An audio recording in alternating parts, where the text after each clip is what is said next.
Some of the information is based upon research derived from the information that I saw. For instance, in the documents that I saw, it was stated that President Eisenhower had commissioned a group called the Jason Scholars, which was stated to have been a secret society of scholars, to research the deception, lies, facts, truth, and get at the root and the real truth of the alien question. It also stated that there was a group of 12 men formed by NSC Memo 5410, and that the study group was formed by NSC Memo 5411, and that there was another NSC memo issued to cover the actions of these men and explain the reasons why such prominent men were meeting on a regular basis, and that NSC memo was 5412/1 and 5412/2. 5412/1 was implemented in March of 1955, 5412/2 in November of 1955. Anyone who knows how correspondence, executive orders, and executive memos are written knows that you do not write a memo 5412 in March and then in November tack a second part onto it. The memo was originally really written in 1954. I'm going to go through the whole history. I'm going to have to leave a few things out simply because it's going to be impossible to cover everything in the hour and a half that I have. Before I begin, I would like to read two quotes to you. The first is attributed to Mr. Alistair Cook, who said, quote, "I'll be astounded if this planet is still going 50 years from now. I don't think we will reach 2000. It would be miraculous," unquote. Winston Churchill said, and I quote, "We seem to be moving, drifting, steadily against our will, against the will of every race and every people and every class, towards some hideous catastrophe. Everyone wishes to stop it, but they do not know how." What do you think he was referring to? Ronald Reagan stated on October 18, 1983, in a meeting with Thomas Dine, who is the executive director of the American Israel Public Affairs Committee. And I quote Ronald Reagan, "You know, I turn back to your ancient prophets in the Old Testament and the signs foretelling Armageddon. And I find myself wondering if we're the generation that is going to see that come about. I don't know if you've noted any of those prophecies lately, but believe me, they certainly describe the times we're going through." Now, ladies and gentlemen, during this talk that I'm going to give you, I'm going to explain to you the history of this phenomenon, who the secret government really is, and I will name them by name, beginning group, the study group. I will tell you who they are today. I'm going to tell you what this is all about. I'm going to tell you who's selling drugs to your children. And I'm going to tell you why the United States government is afraid for you to find out what the truth is regarding UFOs.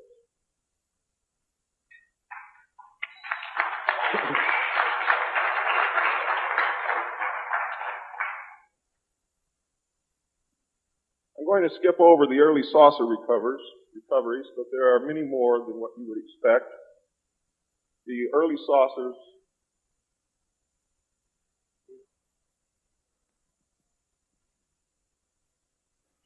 Is this any better? There were many more saucer crashes and downed craft than what you have realized.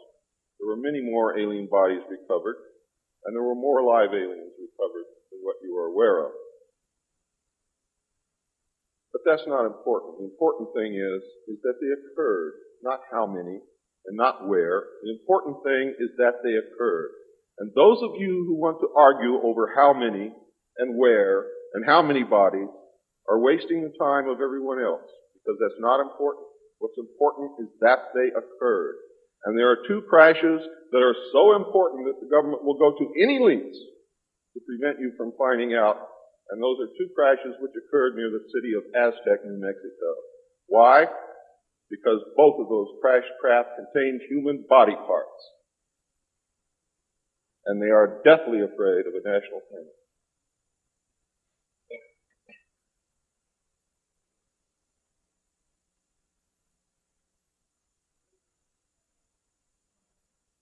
Because of this, there was a very, very tight security blanket screwed down tight over all of the alien question.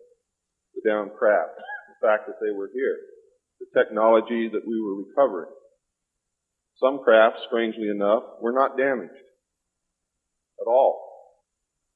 But we could not recognize anything that we had previously known as mechanical, electrical, hydraulic, or any other thing that we knew of, except eventually we discovered that the craft contained a small reactor approximately the size of a large football or a small basketball, which was said to be a clean reactor, and the craft, this particular craft, used or seemed to use water as fuel.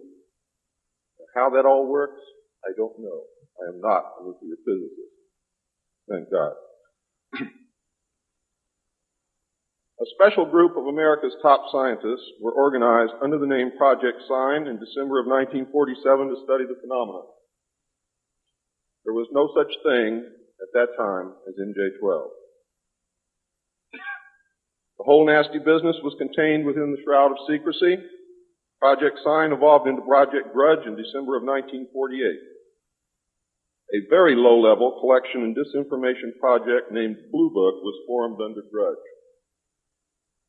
16 volumes were to come out of Grudge, including the controversial Grudge 13, which I and Bill English saw, read, and revealed to the public. Blue teams were put together to recover the crashed discs and dead or alive aliens. The blue teams were later to evolve into alpha teams under Project Pounce and Project Pluto. During these early years, the United States Air Force and the Central Intelligence Agency exercised complete control over the alien secret. The Air Force was later to be dropped because it was a young service and had no political power and could not overcome the power of the Army and the Navy. In fact, the CIA was formed by presidential executive order, first as the Central Intelligence Group for the express purpose of dealing with the alien presence. Later, the National Security Act was passed, establishing it as the Central Intelligence Agency. The National Security Council was established to oversee the intelligence community and especially the alien endeavor. It was not created specifically to form national policy. In fact, you can say the National Security Council was the forerunner of MJ-12, and there was another group between MJ-12 and the National Security Council, which is to come later.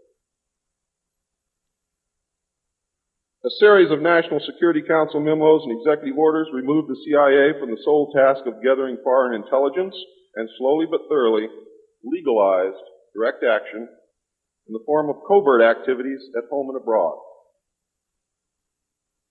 On December 9, 1947, Truman approved issuance of NSC-4, entitled Coordination of Foreign Intelligence Information Measures, at the urging of Secretaries Marshall, Forrestal, Patterson, and the Director of the State Department's Policy Planning Staff, Kennan, who, by the way, were all members of the Council on Foreign Relations.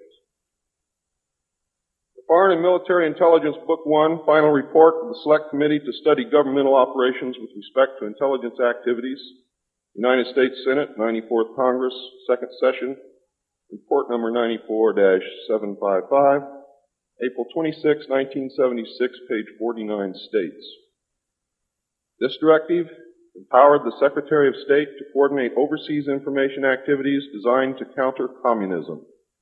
A top-secret annex to NSC-4, which was NSC-4 Alpha, or 4A, for those of you who are confused by military terms, instructed the Director of Central Intelligence to undertake covert psychological activities in pursuit of the aims set forth in NSC-4, and secretly was to run a psychological operation against the American public to hide the presence of UFOs. and aliens. The initial authority given the CIA for covert operations under NSC-4A did not establish formal procedures for either coordinating or approving these operations. How many of you understand what I just said to you? Not too many. Let me explain it. What this means, the initial authority given the CIA for covert operations under NSC-4 Alpha did not establish formal procedures for either coordinating or approving these operations. That means they had to answer to no one. It means go do what you gotta do. Don't bring any dirt back here, because we don't want to see it. Just get the job done. Don't ask anybody. Don't report to anybody. That's exactly what it means. It simply directed the DCI, which is the Director of Central Intelligence, to undertake covert actions and to ensure, through liaison with state and defense, that the resulting operations were consistent with American policy. The only guideline was that it was consistent with American policy.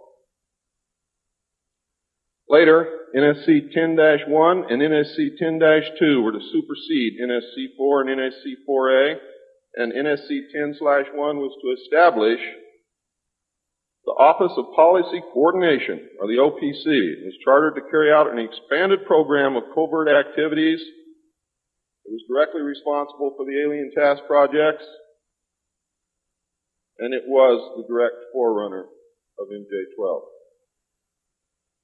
NSC 10-1 and 10-2 validated illegal and extralegal practices and procedures as being agreeable to the national security leadership. Reaction, of course, was very swift. In the eyes of the intelligence community, no holes were barred. Under NSC 10-1, an executive coordination group was established to review but not approve covert project proposals. Why? Because if you've ever read or known anything about President Truman, he was a mean little guy, and he didn't believe in trusting everybody else to do the right thing, and he kept the power solidly in his hands. He did not give it to anyone.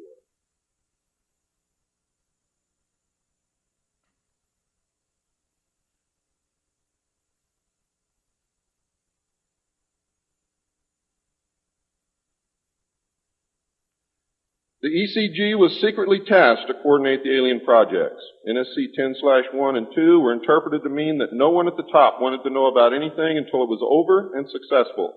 These actions established a buffer between the president and the information, and it's important that you understand this because it's important later.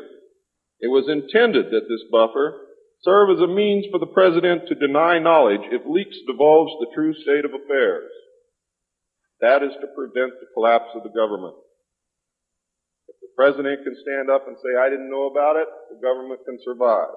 If the president cannot say that, then you have a very, very dangerous situation indeed.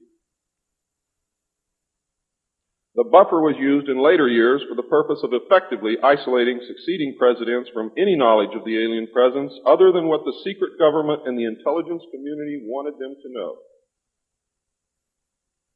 NSC 10-2 established a study panel which met secretly and was made up of the scientific minds of the day and may very well have included some of those names which are on the fraudulent document known as Majestic 12 of the Eisenhower briefing document, which is in reality a contingency plan to lead you right through the Rose Garden.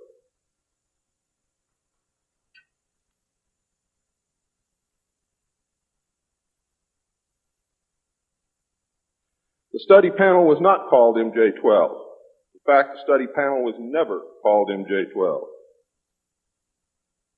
Another NSC memo, NSC 10-5, further outlined the duties of the study panel. These NSC memos and secret executive orders set the stage for the creation of MJ-12 only 4 years later.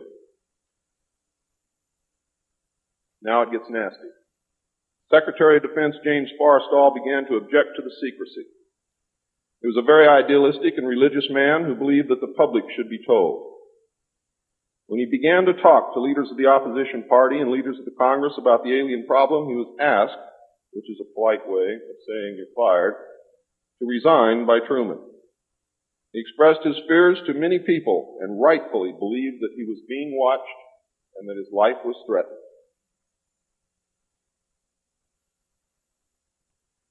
This was interpreted by those who were ignorant of the facts as paranoia, because most people had no knowledge of what was really going on. Forrestal later was said to have suffered a mental breakdown and was admitted, they say, actually, he was committed to Bethesda Naval Hospital against his will. In fact, it was feared that Forrestal would begin to talk again and he had to be isolated, discredited, and shut up. Sometime in the early morning of May 22nd, 1949, agents of the CIA tied a sheet around his neck, fastened the other end to a fixture in his room, and threw James Forrestal out the window. The sheet tore, and he plummeted to his death, and he became one of the first victims of the cover-up. The live alien that had been taken from the 1949 Roswell crash was called EB. It was short for extraterrestrial biological entity, and all aliens are not called EB. EB had a tendency to lie, and for over a year would give only the desired answers to questions asked. Those questions which would have resulted in an undesirable answer went unanswered. At some point during the second year of captivity, he began to open up, and the information derived from Evie was startling, to say the least. And this compilation of his revelations became the foundation of what would later be finished, called the Yellow Book. Photographs were taken of Evie, which among others, I and Bill English were to view years later in Grudge 13. Why do they keep the aliens in a Faraday-shielded environment? Because they have a tendency to disappear right through walls. And if you can prevent the transmission of electromagnetic energy, you can stop them from doing it.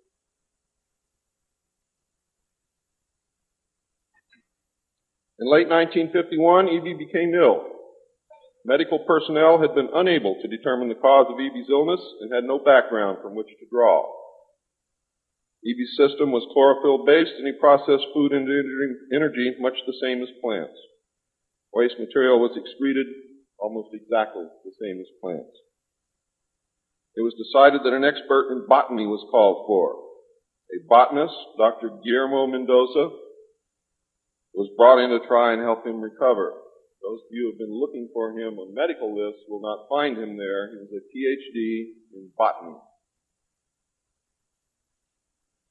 Dr. Mendoza worked to save Evie until mid-1952 when Evie died.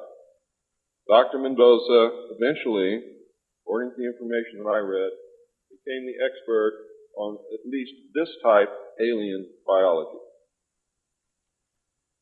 In a futile attempt to save Evie and to try and gain favor with this technological superior alien race, the United States began broadcasting a call for help early in 1952 into the vast regions of space.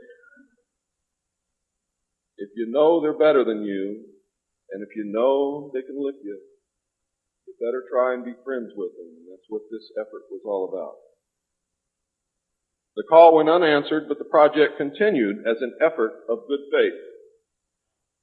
President Truman created the super-secret National Security Agency by secret executive order on November 4th, 1952, and until recent years, there wasn't 1 in 50,000 people in the United States who even knew it existed. Its primary purpose was to decipher the alien communications and language and establish a dialogue with the aliens. This most urgent task was a continuation of the earlier effort and was codenamed Sigma. The secondary purpose of the NSA was to monitor all communications and emissions from any and all devices worldwide for the purpose of gathering intelligence, both human and alien, and to contain the secret of the alien presence. Project Sigma, ladies and gentlemen, was extremely successful. The NSA also maintains communications with the Luna base and other secret space programs. By executive order, the NSA is exempt from all laws which do not specifically name the NSA in the text of the law as being subject to that law. How many of you know what that means?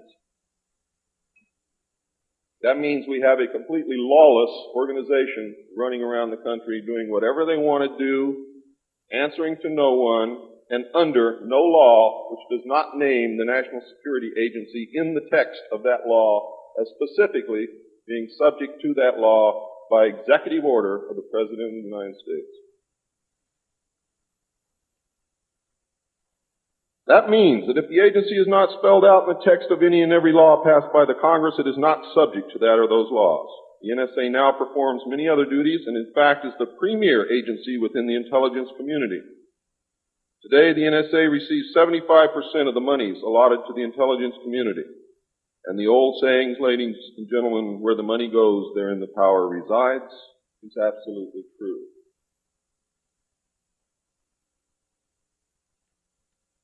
The DCI today is mainly a figurehead. He is in charge of the CIA. The CIA does have many functions which are useful to this country and some which are deadly to it. The DCI, of course, is in charge of that agency. But he is not, as everyone thinks, the head of the intelligence community. That position really and truthfully lies with the director of the National Security Agency. The primary task of the NSA is still alien communications, but now includes other alien projects as well. President Truman had been keeping our allies, including the Soviet Union, informed of the developing alien problem since the Roswell recovery. This had been done in case the aliens turned out to be a threat to the human race and thus the world. Plans were formulated to defend the Earth in case of invasion. These were international plans, which included most of the countries of the world. Great difficulty, however, was encountered in maintaining international secrecy. It was decided that an outside group was necessary to coordinate and control international efforts in order to hide the secret from the normal scrutiny of governments by the press. The result was the formation of a secret society which became known as the Bilderbergers. The headquarters of this group is in Geneva, Switzerland. The Bilderbergers evolved into a secret world government that now controls everything. The United Nations was then, and is now, an international joke.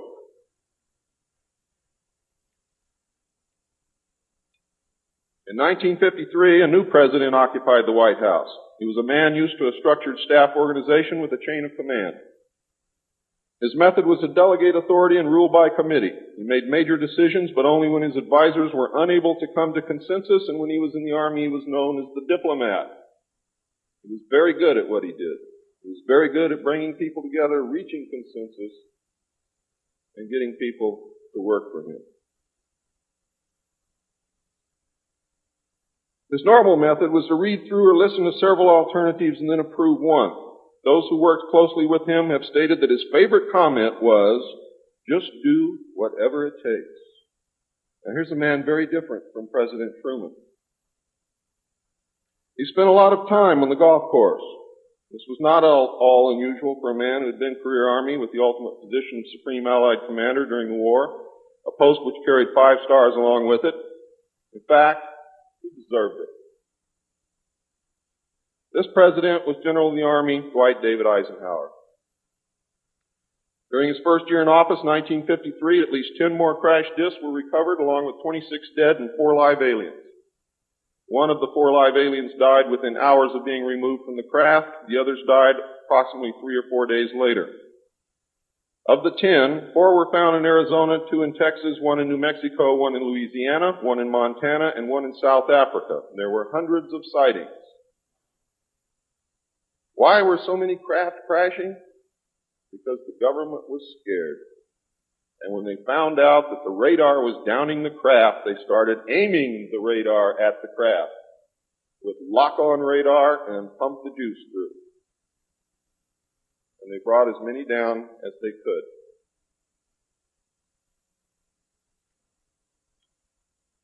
Eisenhower knew that he had to wrestle and defeat the alien problem. He knew that he could not do it by revealing the secret to the Congress, because, in fact, isn't that the same as telling the public?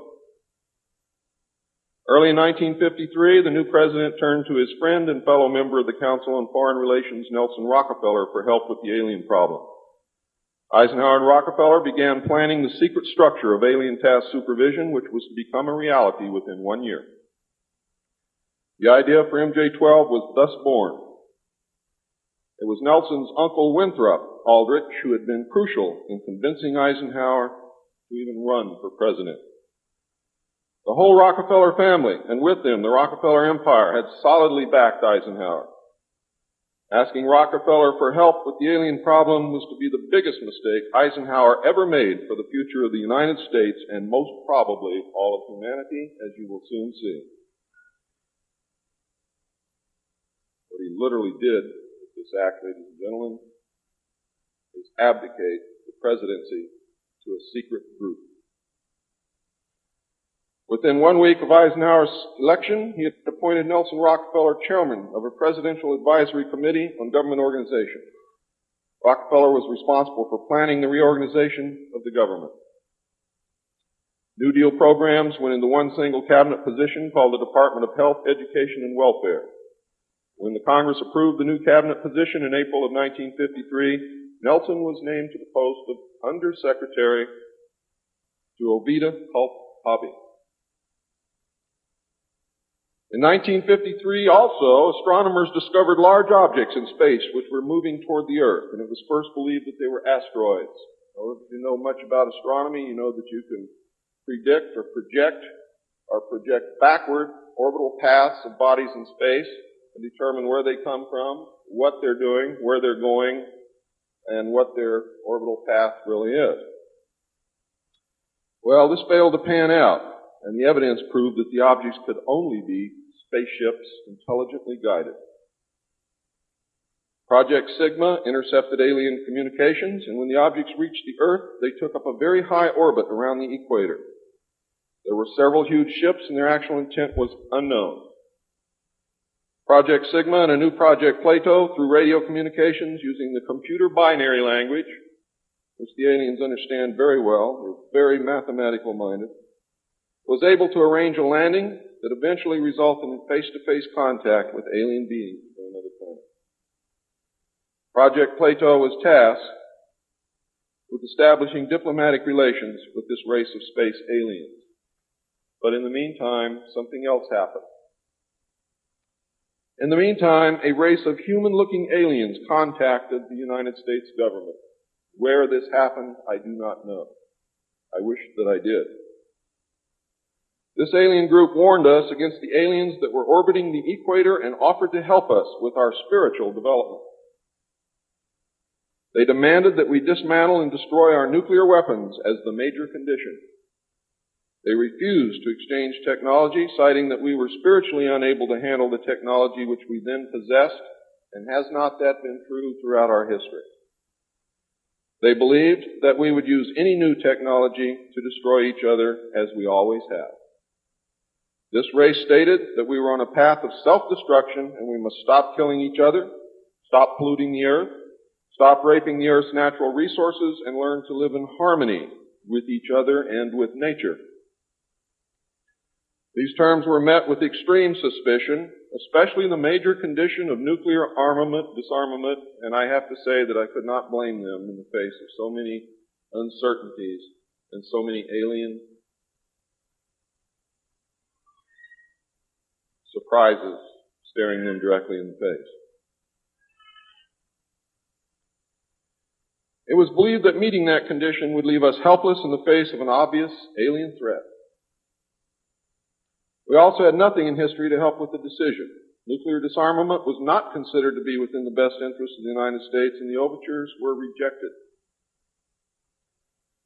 Later in 1954, the race of large-nosed gray aliens which had been orbiting the Earth landed at Holloman Air Force Base. It happened in 1954, ladies and gentlemen. If you take everything that Bob Ebenegger has ever said and subtract 10 years from it, you will be right on the money.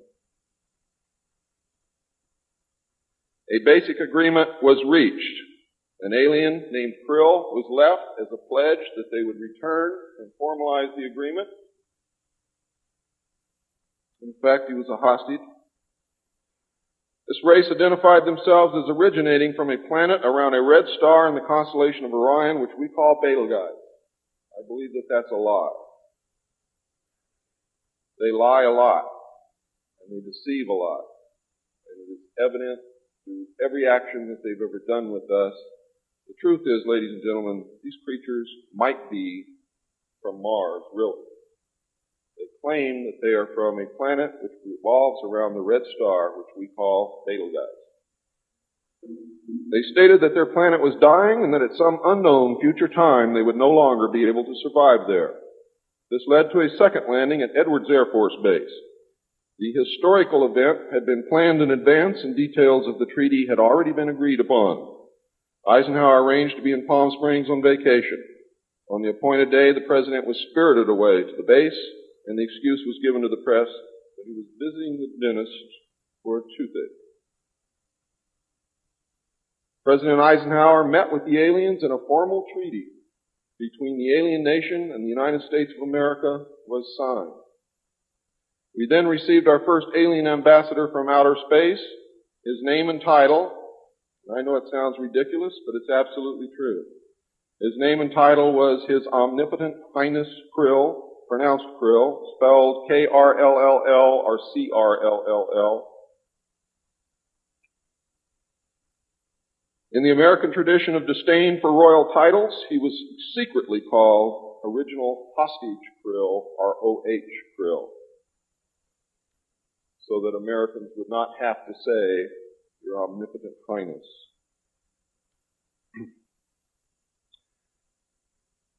You should know that the alien flag is known as the trilateral insignia. It looks like a TP with two circles on either side of the V and one pole running straight down the middle. It is displayed on their craft and worn on their chest on their uniforms. Both of these landings in the second meeting were filmed, and the film exists today. Where it exists, I do not know, but I do know that it exists.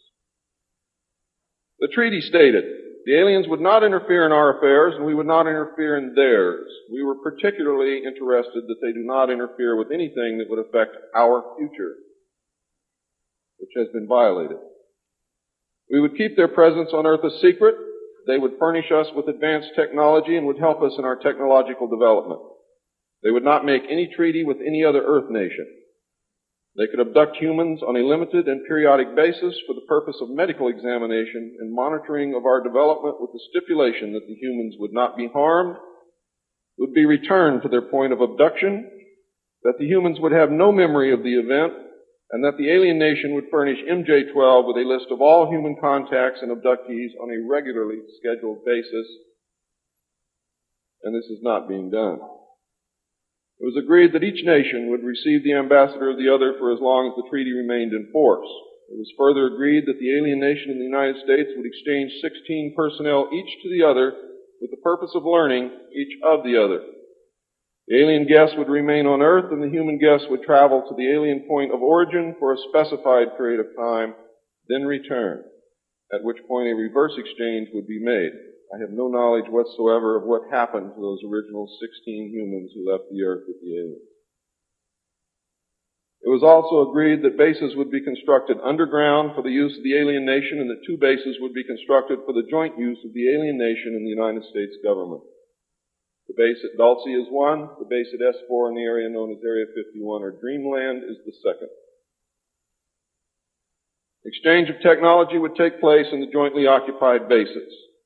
These alien bases would be constructed under Indian reservations in the four corners of Utah, Colorado, New Mexico, and Arizona, and one would be constructed in Nevada in the area known as S4, located approximately 7 miles south of the western border of Area 51, otherwise known as Dreamland. All alien areas are under complete control of the Naval Department, and all personnel who work in these complexes receive their checks from the Navy. Construction of the bases began immediately, but progress was slow until large amounts of money were made available in 1957, and in the meantime work continued on the Yellow Book with the information derived from the guests.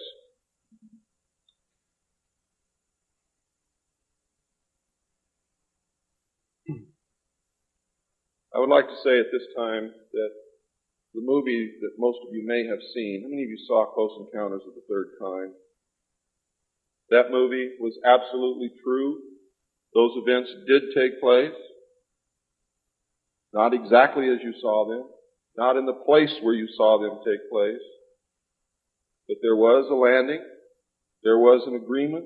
There was conversation. There was an exchange of personnel made.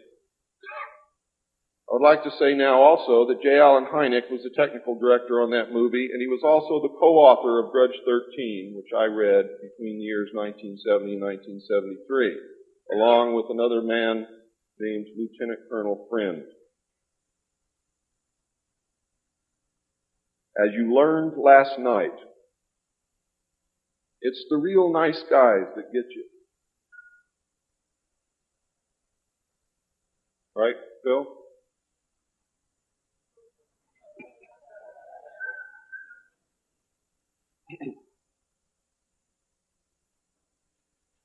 Project Red Light was formed, and experimentation and test flying alien craft was begun in earnest. As I told you earlier, many of the craft we recovered were intact, appeared to have no damage whatsoever. One craft actually exploded over the test site during testing sometime in the early 60s. I'm not sure what the exact date is, but the explosion is said to have been seen over 3 states. Project Red Light, according to the information that I have, was postponed at that time because they had no idea what had happened or why the craft had exploded, but they lost the pilots, and the project went on hold.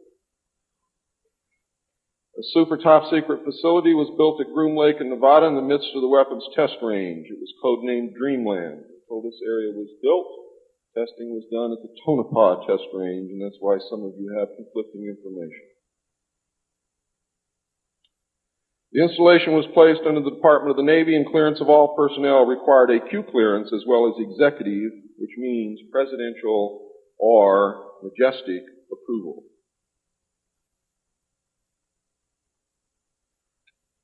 This is ironic due to the fact that the President of the United States does not have clearance to visit the site. Many of you did not know that. The President of the United States cannot enter Area 51. There are very many other areas which he cannot enter also. The alien base and exchange of technology actually took place in an area known as S4. Area S4 was codenamed the Dark Side of the Moon. The Army was tasked to form a super secret organization to furnish security for all alien task projects. This organization became the National Reconnaissance Organization based at Fort Carson, Colorado. The specific teams trained to secure the projects were called Delta. A second project, codenamed Snowbird, was promulgated to explain away any sightings of the red light craft as being Air Force experiments. The Snowbird craft were manufactured using conventional technology and were flown for the press on several occasions, and those of you who are my age or older will remember, as children or young adults, going to the movie and seeing in the movie-tone newsreel the Avro car and other strange-looking saucer craft that were developed by the United States and the Canadian Armed Forces as a part of Project Snowbird. Project Snowbird was also used to debunk legitimate public sightings of alien craft, also called UFOs. Project Snowbird was very successful, and reports from the public declined steadily until recent years. But not just due to Project Snowbird. There was an intense ridicule, denial, and debunking campaign going on since the beginning. People stopped reporting what they saw. A multi-million-dollar secret fund was organized and kept by the military office of the White House. This fund was used to build over 75 deep underground facilities. Presidents who asked were told the fund was used to build deep underground shelters for the president in case of war. Only a few were built for the president. Millions of dollars were funneled through this office to MJ-12 and then out to the contractors, and was used to build top-secret alien bases as well as top-secret dumb or deep underground military bases. I think dumb is very appropriate. And the facilities promulgated by Alternative 2 throughout the nation. President Johnson used this fund to build a movie theater and pave the road on his ranch, and I believe he also used it to fix his shower. He had no idea of his true purpose, but he felt that because it was military money, it was his money. The secret White House Underground Construction Fund was set up in 1957 by President Eisenhower. And you can forget Truman because Eisenhower has done everything that's been done to us, not intentionally, not to hurt us. and beginning to protect us. The funding was obtained from Congress under the guise of construction and maintenance of secret sites where the president could be taken in case of military attacks, called presidential emergency sites. The sites are literally holes in the ground deep enough to withstand a nuclear blast and are outfitted with state-of-the-art communications equipment. To date, there are more than 75 sites spread around the country that I can account for, which were built using money from this fund. The Atomic Energy Commission has built at least an additional 22 underground sites, again, that I can account for. The location and everything to do with these sites were and are considered and treated as top secret. The money was and is in control of the military office of the White House and was and is laundered through a circuitous web that even the most knowledgeable spy or accountant cannot follow. As of 1980, only a few at the beginning and end of this web knew what the money was for. At the beginning were Representative George Mahan of Texas, the chairman of the House Appropriations Committee and of its Defense Subcommittee, and Representative Robert Sykes of Florida, chairman of the House Appropriations Military Construction Subcommittee. Today, it was rumored that House Speaker Jim Wright controlled the money in Congress and that a power struggle was underway to remove him. We all know what happened there, but I could not substantiate by any source the fact that he was in charge of the money. It is a rumor. At the end of the line were the President, MJ-12, the Director of the Military Office, and a commander at the Washington Navy Shipyard. The money was authorized by the Appropriations Committee, who allocated it to the Department of Defense as a top secret item in the Army construction program. The Army, however, ladies and gentlemen, could not spend it, and, in fact, did not even know what it was for. Authorization to spend the money was in reality given to the Navy. You'll find out why the Navy has control of all this a little bit later. It'll become clear to you. The money was channeled to the Chesapeake Division of the Navy Engineers, who did not know what it was for either. Not even the commanding officer, who was an admiral, knew what the fund was to be used for. Only one man, a Navy commander, who was assigned to the Chesapeake Division, but in reality was responsible only to the military office of the White House, knew of the actual purpose, amount, and ultimate destination of the top secret fund. The total secrecy surrounding the fund that meant that almost every trace of it could be made to disappear by the very few people who controlled it. There has never been, and most probably never will, be an audit of this secret money.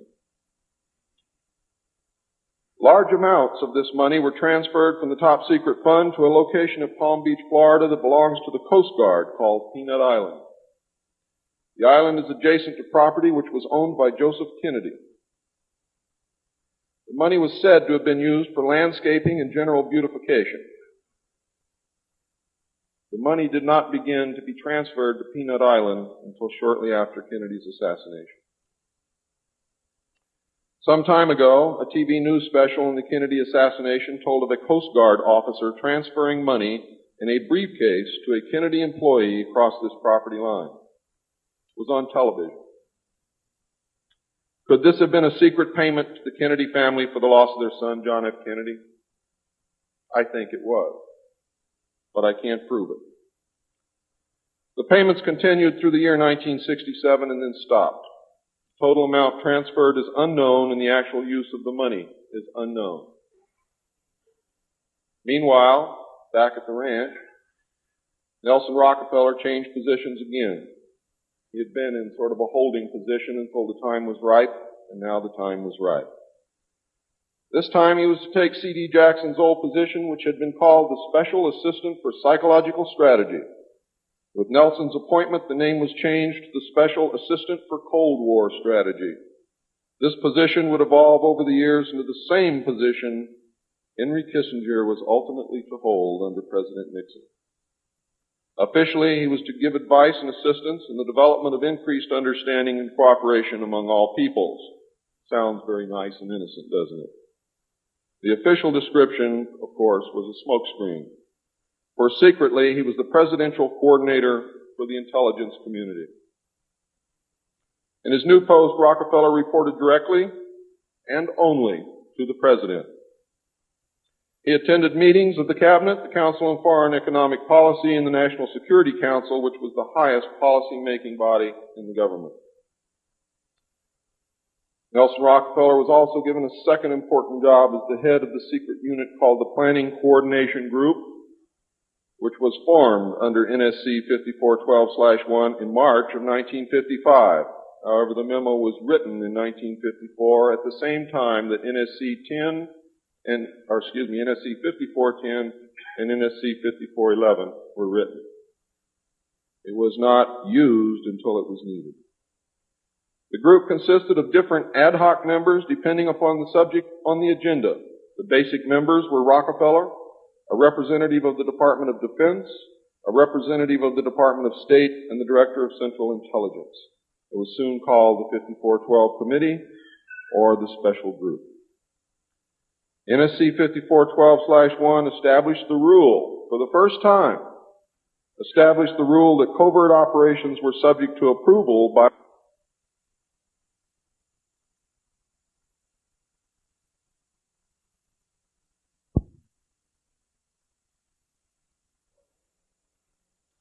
By secret executive memorandum, NSC 5410, Eisenhower had preceded NSC 5412/1 in 1954 to establish a permanent committee, not ad hoc, to be known as Majority 12, MJ12,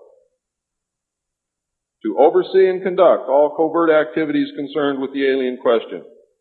NSC 5412/1 was created to explain the purpose of these meetings when Congress and the press became curious as to why such important and prominent men were meeting on a regular basis.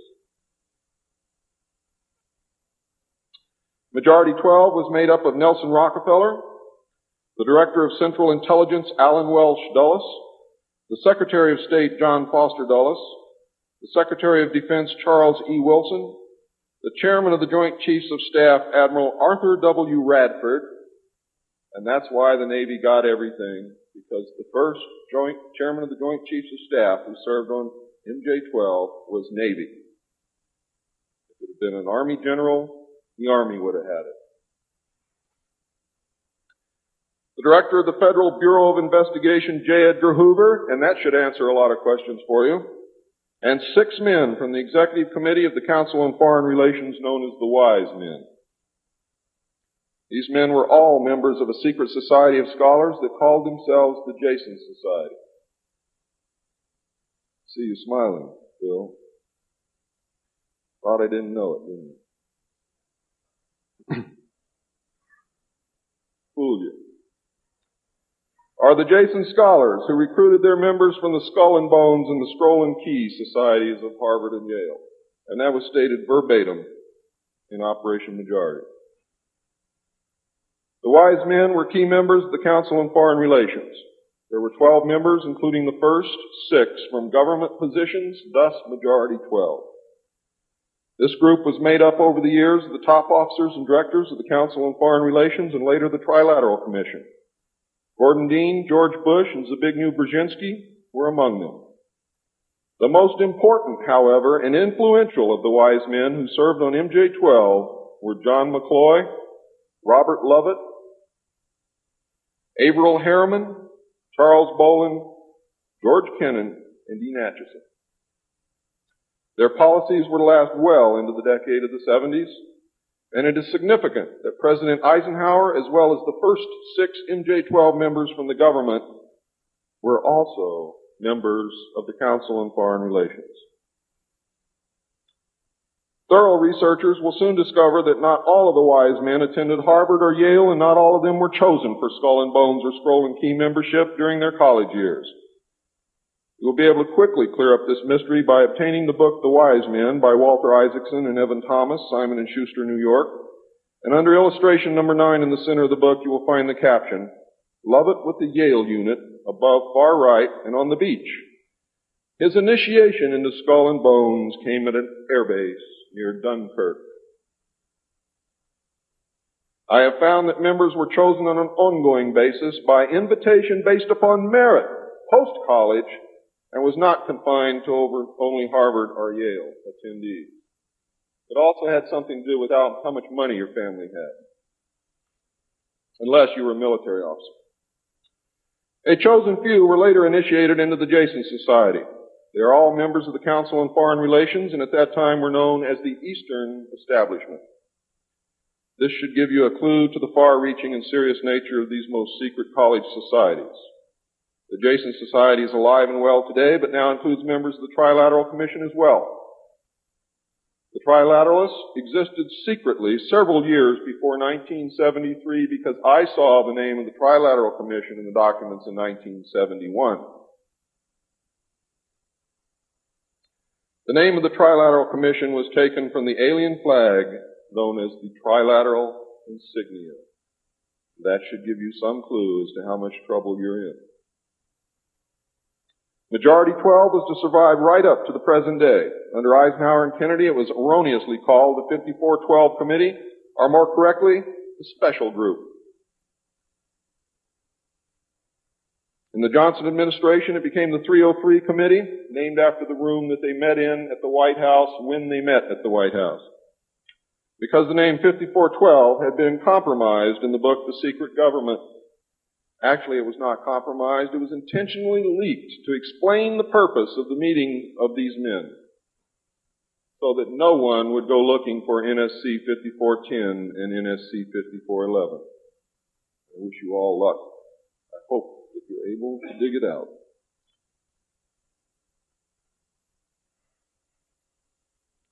Actually, NSC 5412/1 was leaked to the author to hide the existence of NSC 5410. Under Nixon, Ford, and Carter, it was called the 40 Committee, and under Reagan, it became the PI 40 Committee. But over all those years, only the name changed. The positions remained the same. By 1955, it became obvious that the aliens had deceived Eisenhower and had broken the treaty. Mutilated humans, yes, mutilated humans, were being found along with mutilated animals, and yes, mutilated animals, and those of you who doubt that this is taking place should leave your job, should leave your home, should do whatever you have to do, and go look for yourself, because it's important that you know it and that you believe it.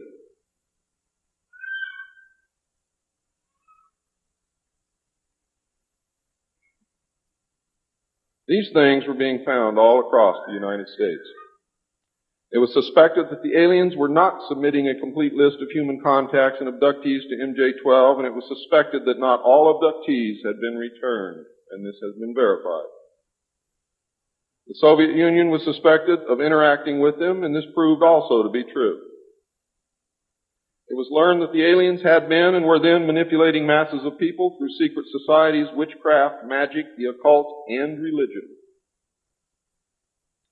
After several Air Force combat air engagements with alien craft, it also became apparent that our weapons were no match against theirs.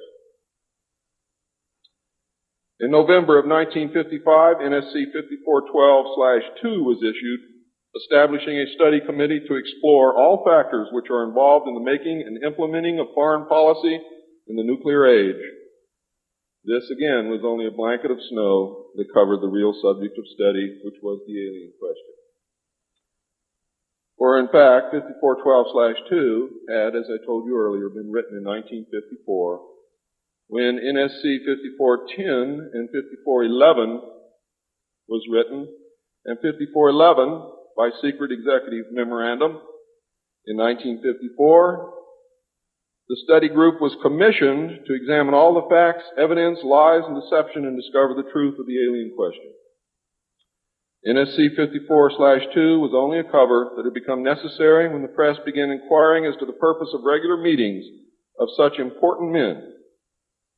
When the press asked Gordon Dean, somewhere near the end of 1954, why they were meeting and what they were studying, Gordon Dean says, "As of yet, we have no direction, but we're working on it."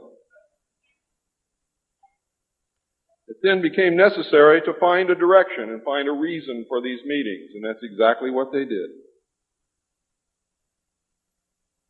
The first meetings began in 1954 and were called the Quantico meetings because they met at the Quantico Marine Base. See, one thing I knew, ladies and gentlemen, I know who they are. I know what they were called. All I had to do was find out who belonged to those names. And it's impossible to hold meetings of 36 prominent men secret over such a long period of time. The study actually lasted 3 years, not forever. It was a 3-year study, period. The study group was made up of 35 members of the Council on Foreign Relations secret scholars known as the Jason Society or the Jason Scholars. Dr. Edward Teller was invited to participate. Dr. Zbigniew Brzezinski was the study director for the first 18 months. Dr. Henry Kissinger was chosen as the group study director for the second 18 months, beginning in November of 1955. Nelson Rockefeller was a frequent visitor during the study. I'm going to read you the study group members now. For those of you who know who these people are, you're going to be amazed. Those of you who do not, I advise that you purchase a copy of my text, which will be on sale the minute that I finish my last word.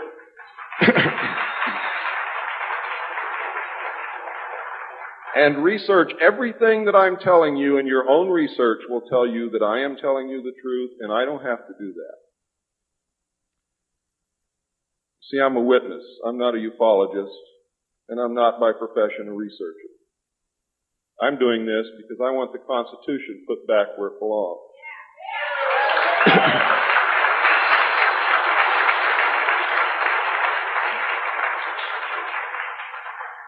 The study group members were Gordon Dean, chairman, one of the most powerful men in the United States at that time.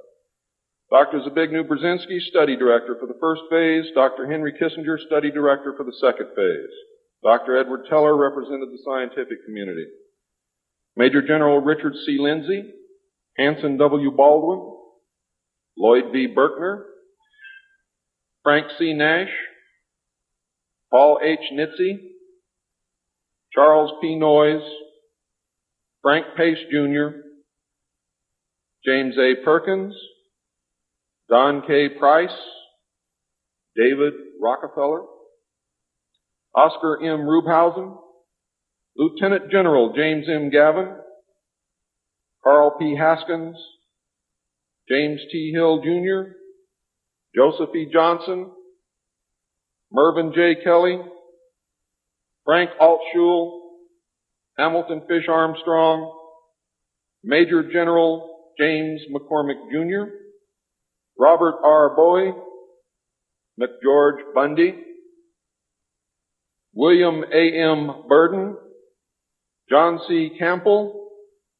Thomas K. Findletter, George S. Franklin Jr., I. Rabbi, Roswell L. Gilpatrick, N. E. Hallaby, General Walter Bedell Smith, called Beetle, Henry D. Wolfe Smythe, Shields Warren, Carroll L. Wilson, and Arnold Wolfers. Now, these aren't bad guys. They were a study group. And the first MJ-12 was not made up of bad guys. They were made up of concerned Americans. What happened later became bad. The yanking of power away from the president, the formation of a secret government, the sale of drugs to the American people, etc., etc., etc. And I'm going to cover most of those things before I'm finished. It's about time. The second phase meetings were also held at the Marine base at Quantico, Virginia, and the group became known as Quantico II. Nelson Rockefeller built a retreat somewhere in Maryland, which could only be reached by air for MJ-12 and the study committee, so that they could meet away from public scrutiny. He donated the land, he built the facilities. Say hello for me, Phil.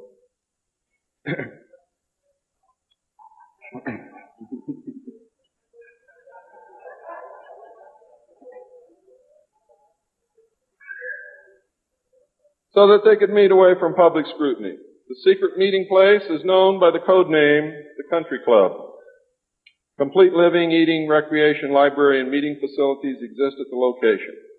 The study group was publicly closed in the later months of 1956, and Henry Kissinger published what was officially termed the results in 1957 as Nuclear Weapons and Foreign Policy by Henry A. Kissinger, published for the Council on Foreign Relations by Harper & Brothers, New York. In truth, the manuscript had already been 80% written while Kissinger was at Harvard.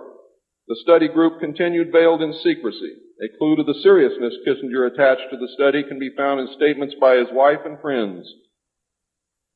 Many of them stated that Henry would leave home early each morning and return late each night without speaking to anyone or responding to anyone.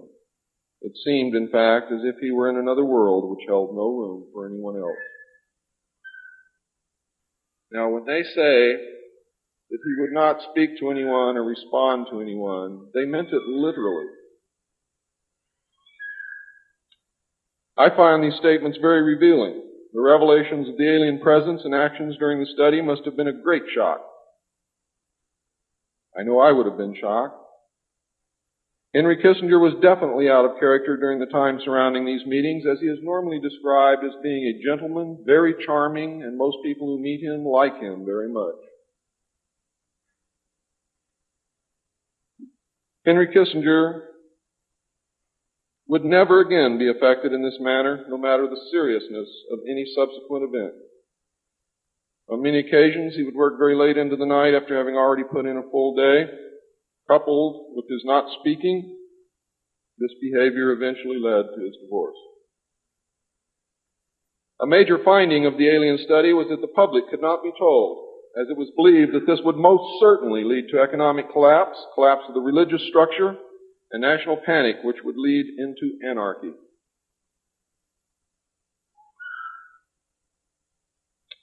Secrecy thus continued. An offshoot of this finding was that if the public could not be told, then the Congress could not be told. Thus, funding for the projects and research would have to come from outside the government. There's some things beginning to fall into place. Without aliens, you cannot make sense of anything else that's been happening for the 44 years. You put the aliens in the middle of this stuff and you've got all the answers.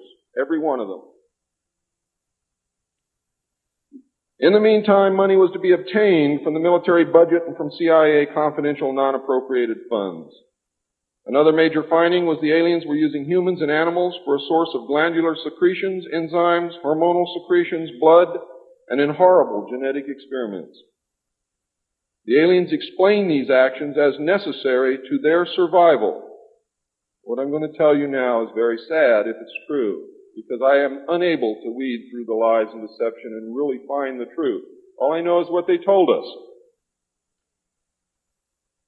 They stated that their genetic structure had deteriorated and that they were no longer able to reproduce.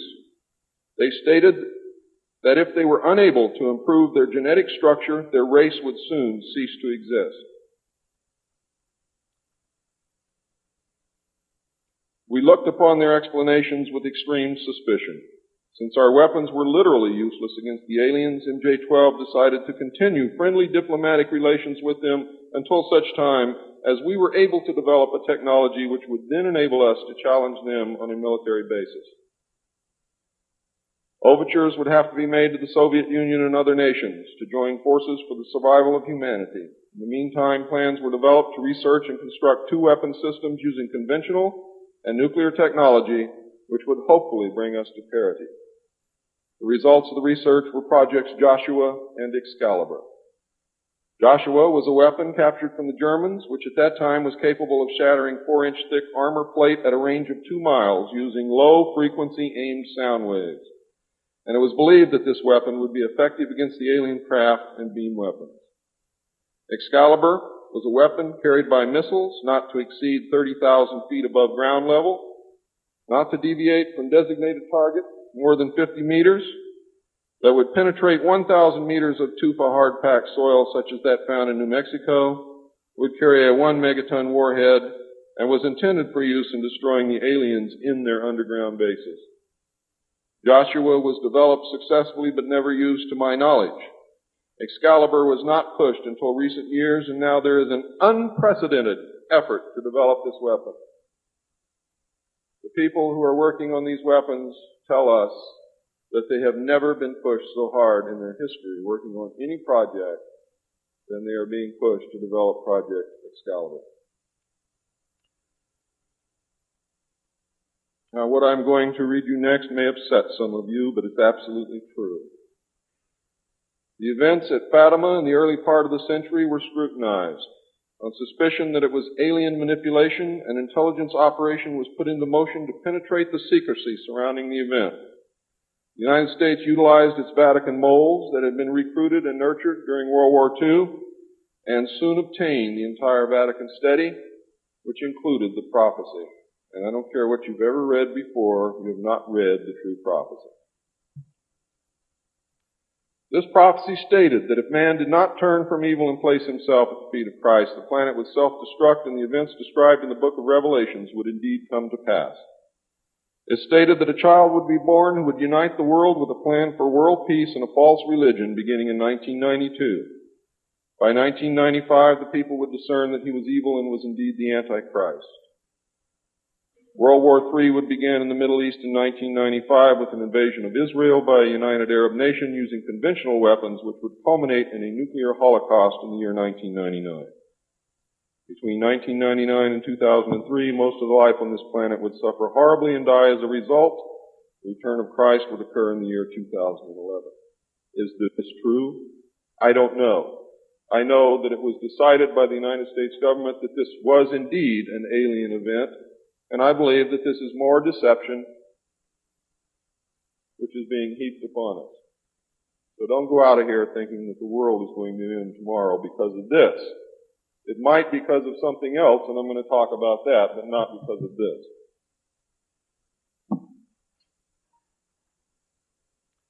When the aliens were confronted with this finding, they confirmed that it was true. The aliens explained that they had created us through hybridization and had manipulated the human race through religion, Satanism, witchcraft, magic, the occult, secret societies, etc. They further explained that they were capable of time travel and the events would indeed come to pass. Later exploitation of alien technology by the United States and the Soviet Union utilizing time travel confirmed that indeed something bad was going to happen. The aliens showed a hologram which they claimed was the actual crucifixion of Christ, which the government filmed. We did not know whether to believe them or not. Were they using our genuine religions to manipulate us? Or were they indeed the source of our religions with which they had been manipulating us all along? Or was this the beginning scenario of the genuine end times and the return of Christ which had been predicted in the Bible? No one knew the answer. And I don't know the answer either. A symposium was held in 1957, which was attended by some of the great scientific minds then living. It was held in Huntsville, Alabama. They reached the conclusion that by or shortly after the year 2000, the planet would self-destruct due to increased population and man's exploitation of the environment without any help from God or the aliens. By secret executive order of President Eisenhower, the Jason scholars were ordered to study this scenario and make recommendations from their findings. This was done. The Jason Society confirmed the finding of the scientists and made 3 recommendations called Alternatives 1, 2, and 3.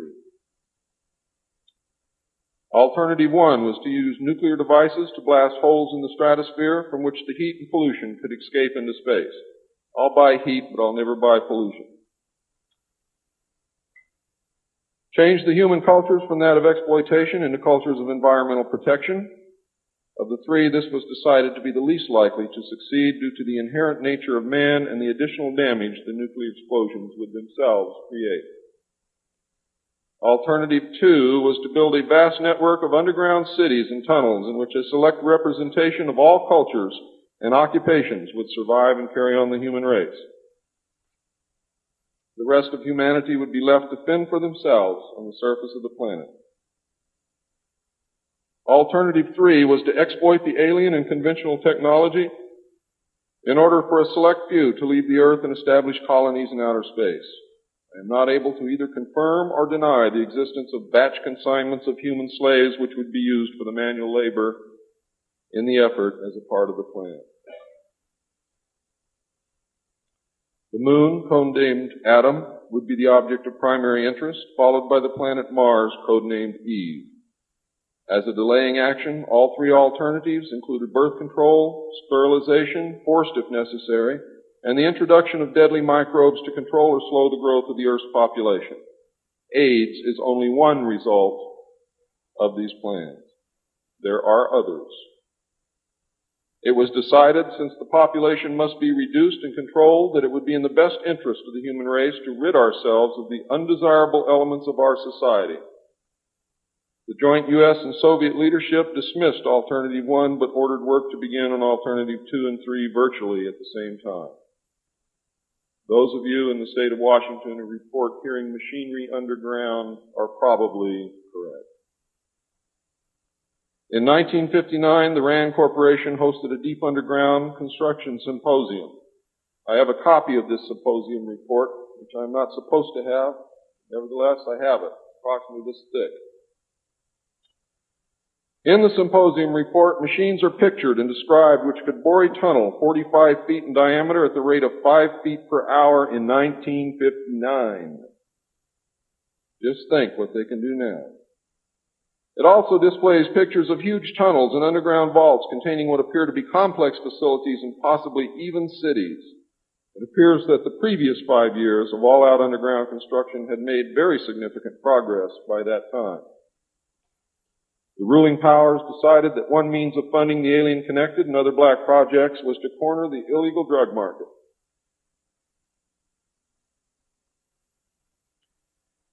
A young, ambitious member of the Council on Foreign Relations was approached.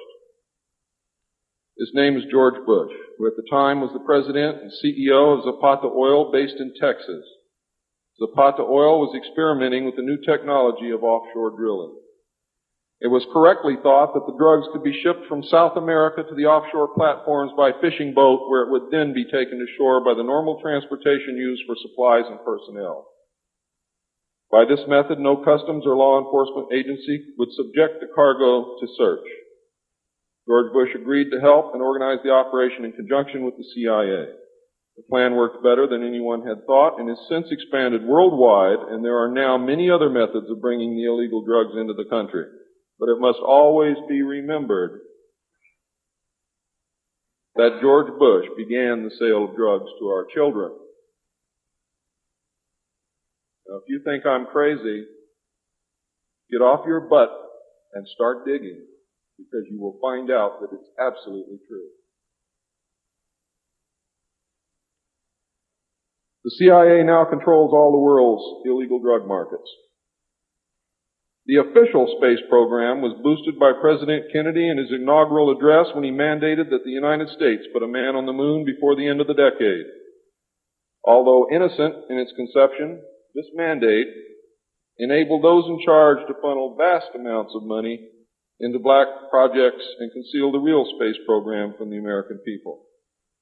A similar program in the Soviet Union served the same purpose. In fact, a joint alien United States and Soviet Union base already existed on the moon at the very moment Kennedy spoke the words. On May 22, 1962, a space probe landed on Mars and confirmed the existence of an environment which could support life. Not long afterward, the construction of a colony on the planet Mars began in earnest.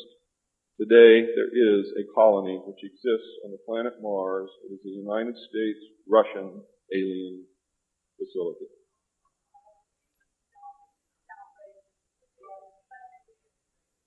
If you believe it's outrageous, stick around a few years.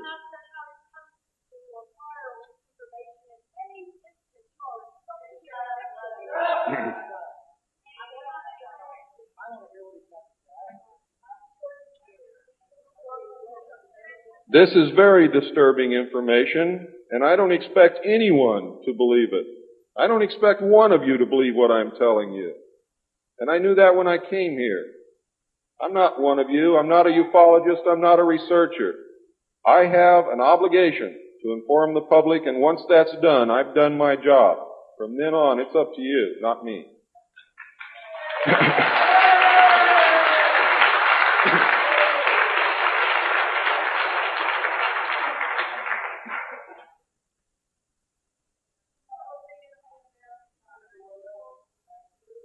This colony exists on Mars, populated by specially select people from different cultures and occupations taken from all over the earth.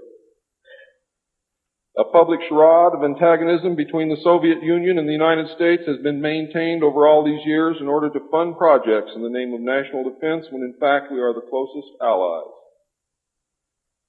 At some point, President Kennedy discovered portions of the truth concerning the drugs and the aliens. He issued an ultimatum in 1963 to MJ-12. President Kennedy assured them that if they did not clean up the drug problem, he would. He informed MJ-12 that he intended to reveal the presence of aliens to the American people within the following year and ordered a plan developed to implement his decision. President Kennedy was not a member of the Council on Foreign Relations and knew nothing of Alternative 2 or Alternative 3 that I can find out.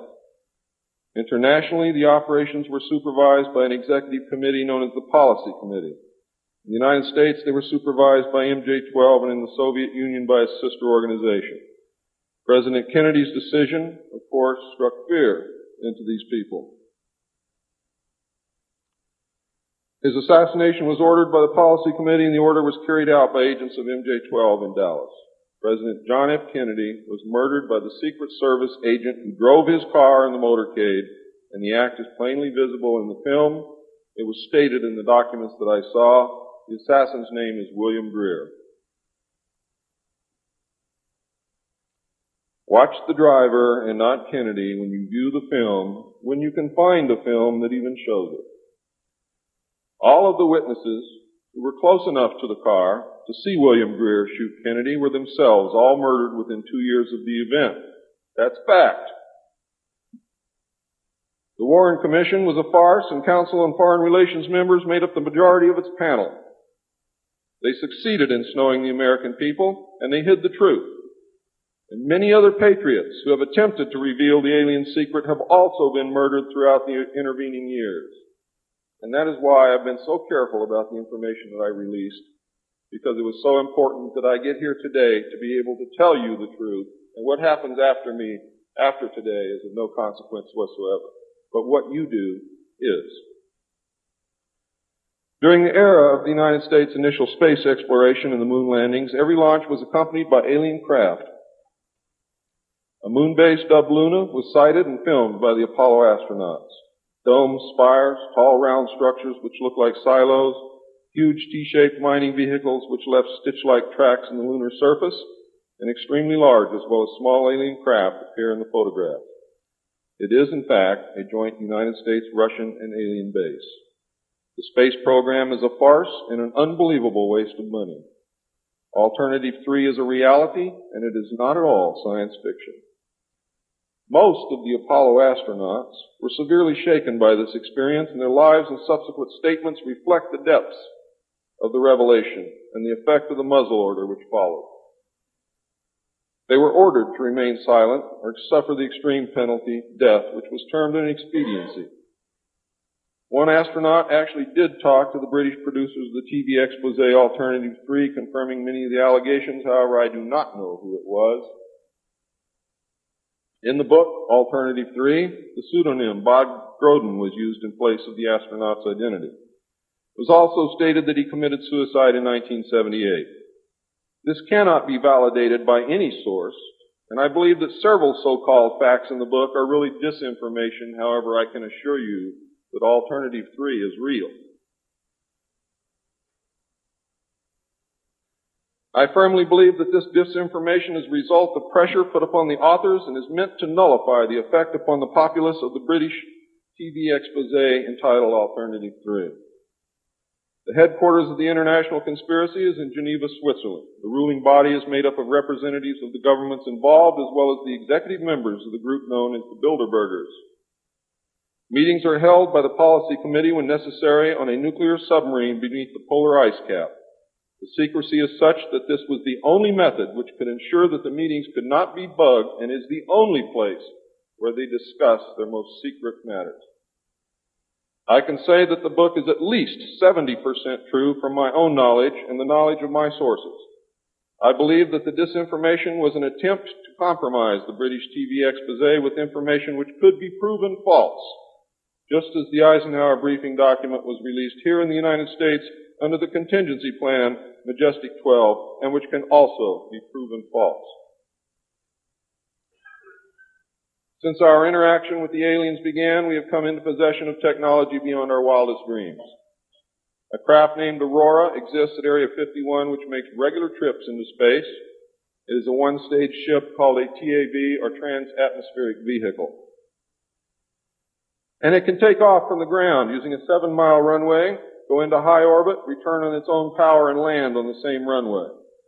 We currently have and fly atomic-powered alien craft at Area S4 in Nevada. Our pilots have made interplanetary voyages in these craft and have been to the Moon, Mars, and other planets aboard these craft. There's a group of pilots at the base who wear a patch, which has a little alien peeking over the bottom. It has, I think, 3 or 4 letters at the top. I forget what they are, but John Lear knows what they are. There is a picture of Saturn and a picture of Mars in the photograph. And in the background, there are 7 stars, which are strangely shaped just like the stars in the Pleiades group. What that means, I don't know. We have been lied to about the true nature of the Moon, the planets Mars and Venus, and the real state of technology that we possess today at this very moment. There are areas in the Moon where plant life grows and even changes color with the seasons. And this seasonal effect is because the Moon does not, as claimed, always present the exact same side to the Earth or the Sun. There is an area that wobbles in and out of darkness on a seasonal basis, and it is near this area that the plant life grows. The Moon does have a few man-made lakes and ponds upon its surface, and clouds have been observed and filmed in its atmosphere. Many of you remember a period of time, several years, when almost every reported alien craft that was reported landed was on or near water and appeared to be pumping water into the craft. Many of you remember that? Quite a few. The water went to the Moon, ladies and gentlemen, to change the Moon. And it is working.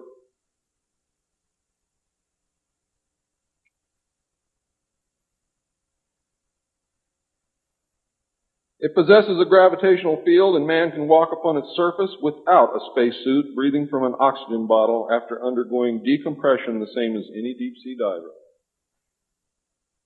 Ladies and gentlemen, if you can come from 1,200 feet underwater to the surface through decompression, you can go from the surface to 1 atmosphere of vacuum. See, vacuum does not cause a problem for the human body. It's the inert gas that's dissolved in your tissues and in your bones and in the fluids in your body that causes you the problem. If this is decompressed properly, you will have no problem. All you need is a very small amount of oxygen, very small pressure to breathe. You will suffer no harm, except for one thing, that oxygen becomes toxic after breathing it over a long period of time. Therefore, excursions would have to be of a minimal time length. Other than that, there is no reason why you or anyone else cannot walk on the surface of the Moon or in space in a vacuum without a spacesuit. How do I know? I used to be one of the world's experts on deep sea mixed gas breathing mixtures for divers and on deep saturation diving. And I was the head of the department of the Mixed Gas Deep Saturation Diving Division of the College of Oceaneering. And I can tell you now, it's much easier to decompress to a vacuum and walk on the surface of the Moon than it is to bring a man up from 600 feet.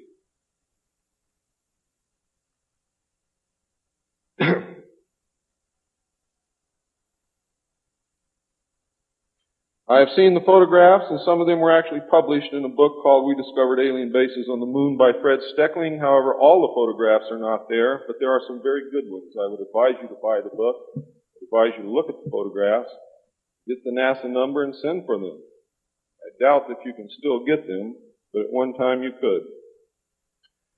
In 1969, a confrontation broke out between the human scientists and the aliens at the Dulce Underground Lab.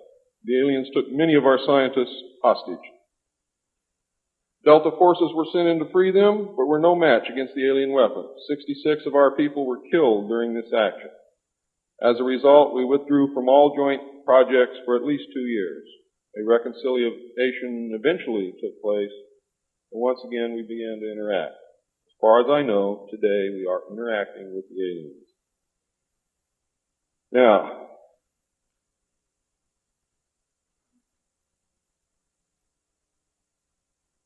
I'm gone past my limit. I'm not going to infringe upon the other speakers. The text of my speech will be on sale outside. I only have one message to give you. I don't care what you think of me.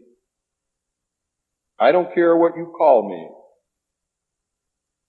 I do care what you do with this information because it is important to our survival as a species. It's important to our planet. It is important for the world. What happens to me is of no consequence, and I knew that when I started this. Over the last 17 years, I knew that someday I was going to have to get up and say this whether I wanted to or not, whether I was afraid or not. Now I am here, and now it is done. And I feel an overwhelming relief. You now have the information. You can laugh at it. You can throw it in the trash can. You can burn my house down if you want to.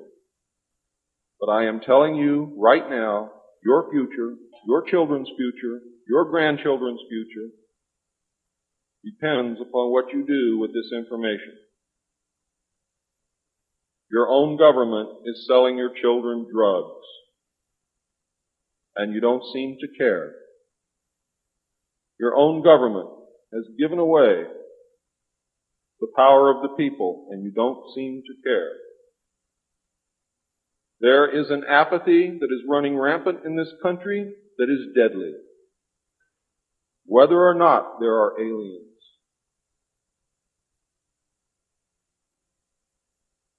We are truly now at this moment a nation of sheep. And ladies and gentlemen, I assure you that sheep are always led to the slaughter. But it does not have to be that way. There is tremendous power in knowledge. There is also tremendous power in secrecy. Take away that secrecy, you make sure that you're informed, and you can change things and stop fighting with each other. Thank you.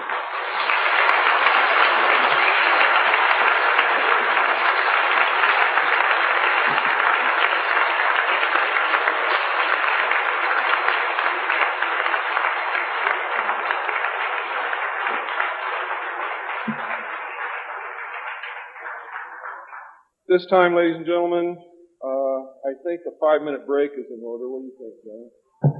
It's been a long time. Please keep it to 5 minutes because we really are very limited on time.